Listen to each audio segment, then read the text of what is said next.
Hei, kas sul on probleeme võlgade haldamisega? Ära muretse, sa pole üksi.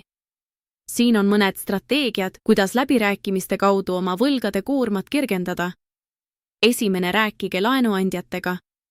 Kui rahalised raskused panevad sind muretsema, siis räägi oma laenuandjaga. Palu neil vähendada intressimäärasid või muuta laenutingimusi. Laenuandjad on sageli valmis koostööd tegema, kui nad näevad, et oled motiveeritud oma võlgasid tasuma. Teine, restruktureeri oma võlad.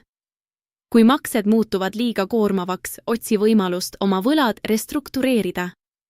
Selleks lepi laenuandjaga kokku uutes tingimustes, näiteks pikendatud tagasimakseperioodis või madalamates intressides. See võib aidata maksete kergendamiseks ja rahalise olukorra parandamiseks.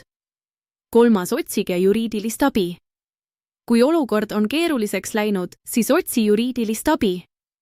Jurist saab aidata sul mõista laenulepingute tingimusi, kaitsta sinu õigusi ja vajadusel vaidlustada ebaõiglasi nõudeid. Ära karda rääkida oma laenuandjaga ega otsida professionaalset tuge. Läbirääkimised võivad olla võtmed parema rahalise tuleviku poole,